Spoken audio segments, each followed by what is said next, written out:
Olá, boa noite. Seja muito bem-vindo e muito bem-vinda a esse novo programa na TV Evangelizar, Vida em Família. A TV Evangelizar que chega para mais de 2.170 cidades, sendo 19 capitais, por 430 emissoras de televisão. Alcance de satélite para todo o Brasil e para mais de 4 milhões de pessoas pelas redes sociais. Eu sou Fernanda Zapparoli, sou casada com Guilherme Zapparoli, mãe do Giuseppe, que tem 4 anos, o Luca, que tem 1 ano. Sou palestrante, sou jornalista, apresentadora e escritora.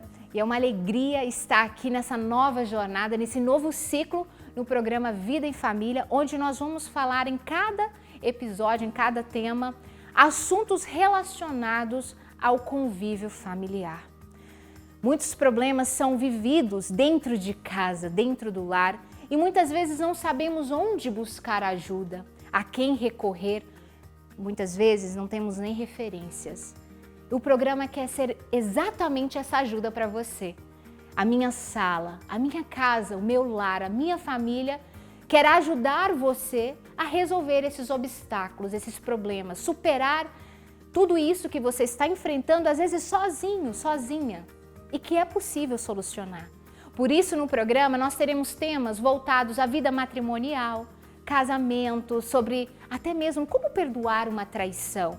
É possível salvar um casamento à beira do divórcio? Como estabelecer estratégias para se manter fortes ali como casais?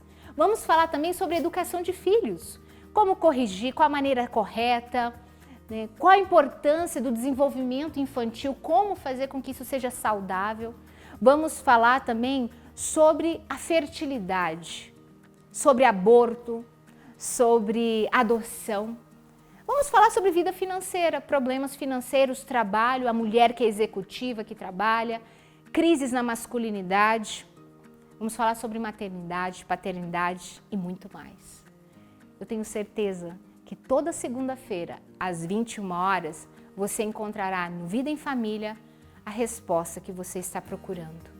A resposta que vem de Deus, através de cada convidado, cada especialista, que aqui estará contribuindo para que esse programa possa acontecer. Papa João Paulo II, na encíclica Evangelii Vitae, vai dizer: no seio do povo da vida e pela vida resulta decisiva a responsabilidade da família. É uma responsabilidade que brota da própria natureza, dela como uma comunidade de vida e de amor, fundada sobre o matrimônio, e da sua missão, que é guardar, revelar e comunicar o amor. A sua família tem guardado, revelado e comunicado o amor ou desamor? Harmonia ou desarmonia? Alegria ou tristeza? O Vida em Família está só começando e eu tenho certeza que você poderá construir uma família mais forte, harmoniosa e feliz pela graça de Deus. Convido você agora a fazer uma reflexão comigo sobre o que é ser e ter uma família forte, que é o tema do programa de hoje, esse programa de estreia. Todos nós queremos construir uma família forte. E ela não nasce pronta, já ali no altar, quando se recebe, né, o sacramento, quando você faz os seus votos matrimoniais. É algo que precisa ser construído ao longo do tempo. E isso requer algumas características e até virtudes para que seja concreto e encarnado na vida. É preciso de um pouco de altruísmo, é preciso de muito amor, caridade, virtudes como a diligência, como a humildade, o perdão não pode faltar. Precisamos de fortaleza e muitas vezes temperança para não perder ali as estribeiras e acabar descontando no outro a raiva que muitas vezes ele não tem nem nada a ver com o que você está enfrentando. Para se construir uma família forte, é preciso ter em mente uma coisa: a base tem que estar alicerçada sobre a rocha, que é nosso Senhor Jesus Cristo. Uma vez que a sua base esteja ali sobre a rocha, as tempestades virão, o caos virá, o sofrimento baterá na porta. Às vezes nem vai bater, vai chegar sem avisar. mas porque você está firme na fé, o seu esposo, os seus filhos, nada abalará, nada destruirá, porque é o próprio Deus quem está segurando como um porto seguro, onde você com a sua âncora se apoia nele. Eu convido você no programa de hoje a refletir com os nossos convidados que têm construído uma família forte há 17 anos. Karen e Silvio Medeiros são casados há 17 anos e têm 5 filhos. Hoje já se tornaram uma família referência no meio católico, por escolherem construir a família deles sobre a rocha de Nosso Senhor. E é eles quem vai nos ajudar a estabelecer algumas estratégias, a rever talvez alguns conceitos que tenhamos e que não têm ajudado nessa construção. Eles serão aqueles que vão ser a voz, né, de Deus para nós construirmos e termos e sermos mais fortes. Porque, gente, não dá mais para deixar com que famílias disfuncionais, famílias fracas, famílias literalmente muito malucas, continuem surgindo e crescendo nos lares brasileiros e deformando, destruindo a educação das crianças. Porque numa família disfuncional, gente, quem sofre também são os filhos, que crescem completamente desorientados. Por isso você, pai e mãe, tem essa responsabilidade de ter esse olhar firme de que é preciso construir essa família forte. E olha, pensando em tudo isso, eu e o meu esposo, Guilherme Zaparoli, escrevemos o livro Do Namoro ao Altar. Esse livro é um itinerário para você que já está num casamento e nunca leu, nunca estudou nada sobre vida matrimonial. Aqui são 15 capítulos, onde a gente fala sobre o papel do homem, do esposo, da esposa, a masculinidade, a feminilidade, sobre a educação de filhos, sobre vida financeira, sexualidade, tudo aquilo que diz respeito à vida em família. E para você que está namorando, é noivo, eu recomendo mesmo. O que não contaram para você antes de casar e você precisa saber, eu e meu esposo vamos contar nesse livro. Para você adquirir, basta você entrar agora no meu Instagram, Fernanda Zaparoli, o GC está aqui na tela, entrar lá, clicar no link e você vai encontrar o livro Do Namoro ao Altar para você começar essa leitura e essa aventura que vai transformar a sua família. E falando em família, tem um convite especial para você peregrinar com a família Zaparoli nos Santuários Marianos. Nós vamos começar ali em Portugal, Fátima, vamos para a Espanha e finalizar na França. Serão dias inesquecíveis junto comigo, meu esposo, meus filhos, peregrinando nesses santuários marianos, fazendo uma imersão na fé católica. Você que tem interesse, que quer ir conosco, envie uma direct message no meu Instagram, Fernanda Zaparoli. Eu irei responder diretamente a você, te direcionando e respondendo todas as suas dúvidas, tá bom? Nós vamos para um breve intervalo, porque eu já voltarei com os nossos convidados especiais, então dá tempo de você pegar aí um chá, um chocolate quente, uma água, porque o Vida em Família só está começando.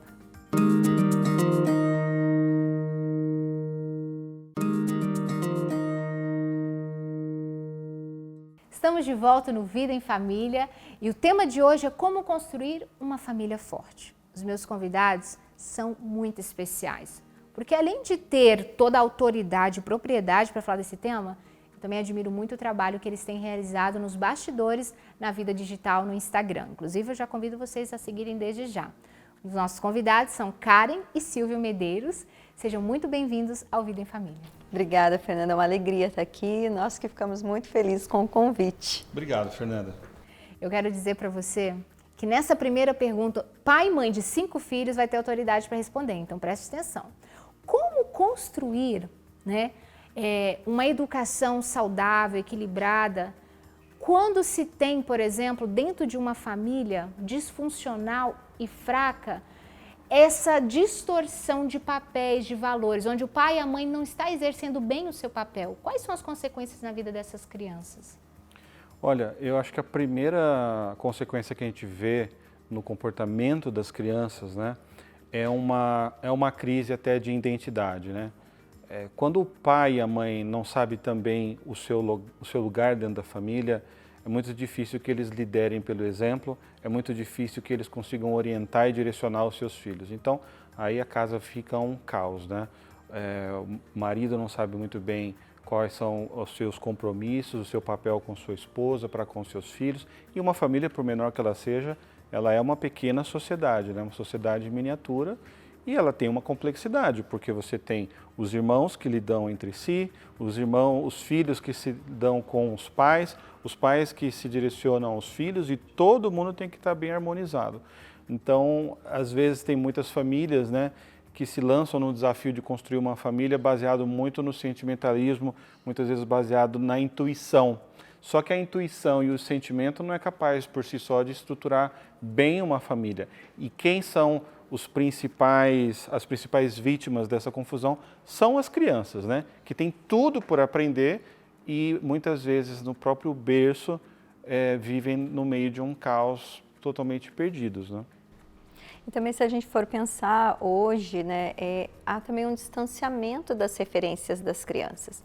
Quando a gente pensa nesse processo onde os pais estão completamente fora de casa, muito tempo fora de casa, então, no momento onde a presença dos pais ela não tem um tempo necessário para que meu filho perceba quem eu sou, perceba quais são as minhas ações, por exemplo, num dia onde eu tenho uma dificuldade, eu tenho que resolver essa dificuldade, o meu filho tem uma referência, né, de como eu me comporto também, de quem sou eu. E à medida que essa família vai se alterando, tem todo uma vida completamente fora de casa e menos no lar, o que a gente vai perceber? Que as crianças elas perdem a referência. Então a referência começa a ser muitas vezes aquele professor que dá atenção, não que a referência do professor não é boa, mas é que ele passa mais tempo com esse professor do que com os pais. Ou a referência de um desenho, ou a referência de um youtuber. Então, no momento que você também não cumpre o seu papel, né, dentro da sua família, alguém vai fazer isso no seu lugar. O esposo e a esposa são os fundadores da família, né, o pai e a mãe. Então, para se ter uma base, uma família forte, é preciso cuidar da vida matrimonial, casamento. Como que vocês conseguem manter um casamento há 17 anos, por exemplo, forte? Um casamento que hoje, com os filhos até já adolescentes, tem construído esses pilares, digamos que um prédio, né, onde se enxerga a beleza de muitos anos nesse processo. Eu acredito que quando a gente pensa no casamento, né, a gente pensa, por exemplo, no casamento, a festa, né, o dia que você vai se vestir de noiva, vai dizer teu sim, sempre tem essa ideia do início do casamento. Mas esse marco material, vamos dizer, ele parte de um marco muito maior, que é uma decisão da qual eu não volto atrás. Então, quando eu penso no primeiro fundamento do matrimônio na nossa vida, é que quando nós fomos ali e falamos na frente de todos o nosso sim, nós sabíamos que dali para frente a gente só podia acertar. Ou a gente podia acertar ou a gente podia aprender, mas a gente não podia retroceder.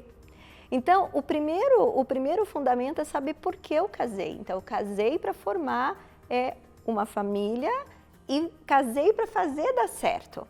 Porque quando eu já caso com a ideia de que se não der certo eu separo, a gente escuta muito isso, se não der certo, a gente separa. Quer dizer, você já casa pensando que aquele alicerce ali já está num terreno arenoso, porque você não tem firmeza na sua decisão.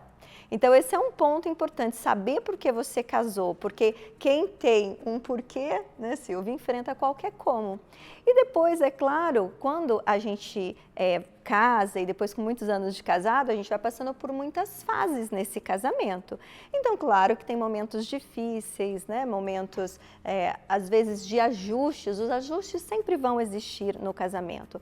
Mas a ideia é pensar que quando a gente olha para os nossos filhos, quando a gente olha para a nossa família, ali tem um fundamento que é anterior aos nossos filhos, que é o relacionamento do casal. Então, esse relacionamento, ele precisa ser cuidado, porque, mais uma vez, né, voltando ao que a gente falou anteriormente, nós somos a referência. Então, essa atenção ao relacionamento do casal, onde o casal entende por que ele casou, onde o casal faz esse movimento de se conhecer e reconhecer, né, Silvia? Faz muita diferença. Então, eu posso dizer aqui para vocês, por exemplo, que teve fases que eu e o Silvia, os filhos estavam muito pequenos, nem sempre a gente conseguia, por exemplo, um passeio a dois, mas a gente nunca deixou de assistir um filme junto, a gente nunca deixou, às vezes, depois que as crianças dormirem, comer ali um queijinho, mesmo na cozinha.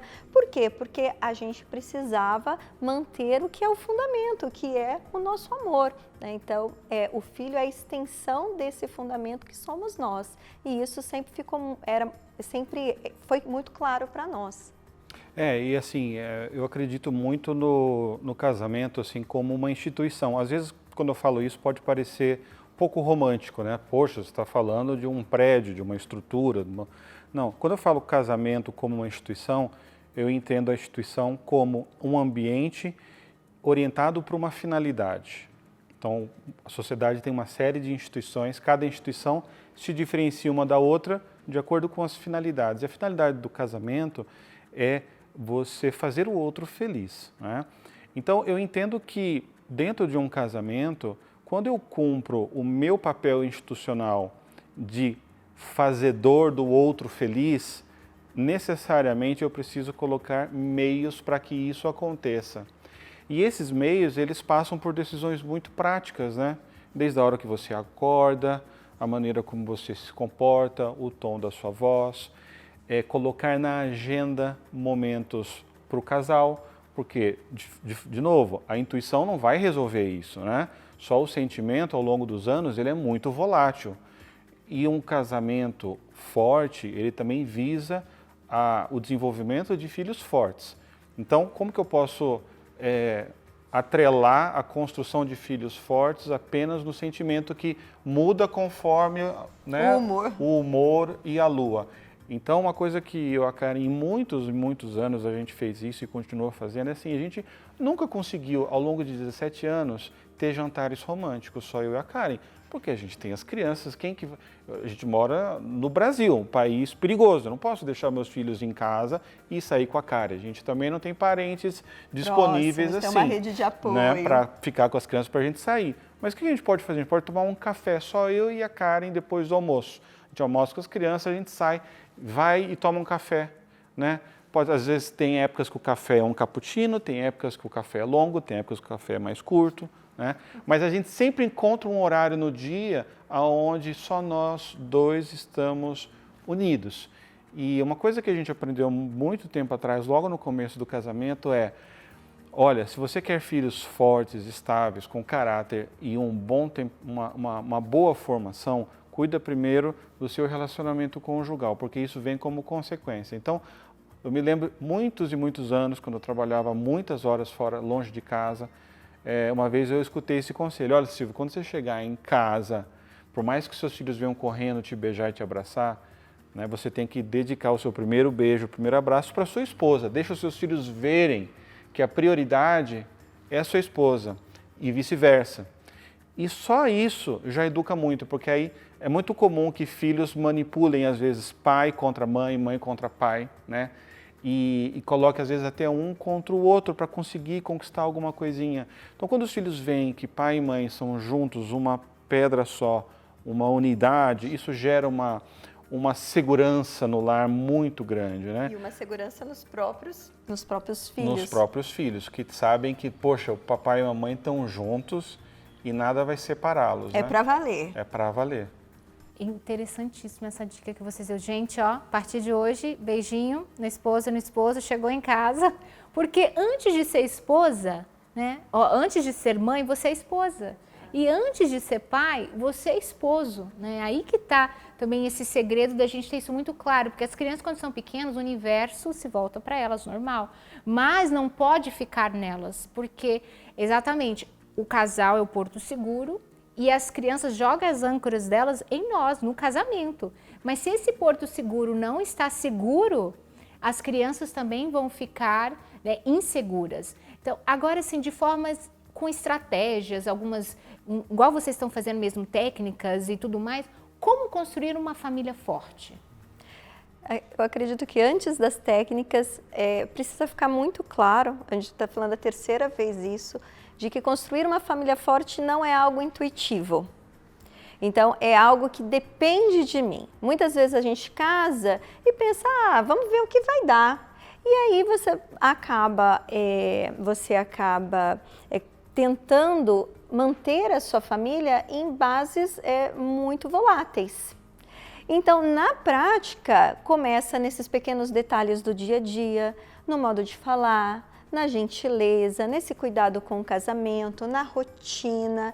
Isso faz muita diferença. E a gente pode realmente aprender isso com outras famílias, aprender em livros, aprender em aulas. Isso faz muita diferença no nosso casamento e na nossa condução da família. Porque às vezes a gente está com aquela dificuldade do bebê que não dorme, e aí você escuta de outra mãe, por exemplo, olha, o meu bebê não dormia, eu melhorei a rotina, melhorou o descanso. Fala, poxa vida, então está faltando essa rotina na minha casa. Então, no momento que você vai estudando também quem é o seu lar, quem é a sua família, quem são seus filhos, quem é o seu marido e a mesma forma o pai, isso faz muita diferença para a gente formar uma família forte, com bases fortes, né? E sempre, claro, voltados para a nossa fé, né? Que sustenta o nosso lar, porque a gente sabe, né, que a gente precisa manter o nosso lar num terreno forte. Eu ia falar disso. Fala um pouco de como vocês vivem a fé na família de vocês. Na verdade, o nosso casamento ele já começou na fé, né? Eu tinha acabado de sair de um fim de relacionamento. E naquele dia eu estava muito triste, porque eu não tomei a decisão do fim, né? Então, a minha ex terminou comigo. Eu fiquei super triste e tal. E eu peguei e falei, preciso encontrar Deus, preciso falar com Deus. Fui para a igreja. E no final da igreja, eu cheguei na igreja, estava tendo uma missa. E no final da missa, uma baixinha foi lá no final e falou assim, olha, eu estou montando um grupo de jovens aqui em Curitiba, tinha acabado de me mudar para Curitiba, não conhecia ninguém. Eu falei, acho que eu estou precisando de amigos, e eu achei que essa menininha aí, ela é legal. E eu conheci ela ali, na paróquia Divino Mestre da PUC de Curitiba. Naquele dia eu conheci ela, lá em 2000. Nós ficamos amigos durante muitos anos e depois dessa amizade a gente começou a namorar, né? Então, quando a gente se casou, eu já morava em São Paulo, a cara estava em Curitiba ainda, a gente fez questão de celebrar o nosso casamento lá na paróquia universitária, né? E porque era onde tudo tinha começado. Então, a fé, ela tem sido para nós o fundamento, o motor de todo esse relacionamento, né? Desde as origens, e ele também aponta para nós a direção. Ele, ao mesmo tempo, é a origem e é o fim, né? Porque a gente sabe que se a gente decidiu também por esse caminho, é um caminho, né, na fé católica nós sabemos que o matrimônio do sacramento é o único onde quem administra o sacramento não é o sacerdote, o padre, mas os próprios cônjuges, né? Então, isso tem um significado muito forte, muito grande, né? Então, a Karen, ela se torna o meu caminho do céu e eu me torno o caminho do céu da Karen, né? Então, isso posto, fracassar o nosso casamento não é uma opção, tá? Isso posto, fazer a Karen feliz se torna um chamado divino, se torna uma vocação. Isso posto, os vínculos que eu contraí com a Karen por meio do sacramento do matrimônio são ainda maiores, mais profundos e mais reais do que aqueles que eu tenho com os meus filhos, né? Então, assim como não existe uma carta de divórcio para os meus filhos, qualquer contrato, né, não tem essa possibilidade de desfazer esse vínculo que nós livremente contraímos com a ajuda de Deus. E para a gente sempre foi muito significativo, né? Quer dizer, Deus escolheu fazer o seu primeiro milagre numa festa de casamento. Então, que dignidade não tem um casamento? E com que esperança os jovens casais que passam por dificuldade não devem ter ao pensar que de todos os ambientes que Deus poderia ter escolhido para se manifestar publicamente, isso traria problemas para ele. Não era a hora ainda. Mas ele se antecipou para fazer com que aquela festa de casamento tivesse o fim almejado pelos noivos, né? Então, veja o cuidado de Deus até com os detalhes, né? Porque... Os detalhes da festa. Os detalhes da festa, que não é uma cura, não é um milagre assim que você fala, gente, reviver uma pessoa, é um detalhe de uma festa. Isso mostra o quê? Que Deus tem uma predileção muito especial pelos jovens casais e por todas as famílias, né? Olha, eu quero agradecer imensamente todo o ensinamento que vocês contribuíram conosco, né? Eu tenho certeza que você que está em casa se sentiu inspirado, né? A corrigir algumas coisas que precisam ser corrigidas, mas a entender que para se construir uma família forte requer muito sacrifício da sua parte, mudanças, mas cuidado com o seu cônjuge, né? O seu primeiro amor. E a partir daí o cuidado com os filhos, mas sempre com Deus no centro, a fé. Porque, como eu disse sobre a rocha, nada abala, mas se não tem rocha, qualquer ventania, qualquer chuva, não precisa nem ser uma tempestade, destrói, derruba e rompe. Muito obrigada, Silvia, muito obrigada, Karen. Nós que agradecemos. Inclusive o Instagram está aqui, viu, nas telas de vocês, para que vocês o sigam e realmente vão lá e assiste tudo que tem lá no Instagram deles, porque eu tenho certeza que vai contribuir. Obrigada, Fernanda. Agradeço você que esteve conosco, né? Tenho certeza que esse programa de estreia te deu aí um gostinho para todos os outros programas, toda segunda-feira, às 21 horas, aqui na TV Evangelizar. E na próxima segunda-feira o tema será como corrigir os filhos da maneira certa. Meu convidado será o professor Felipe Neri, que é um especialista na área de educação infantil há mais de 20 anos. Até lá!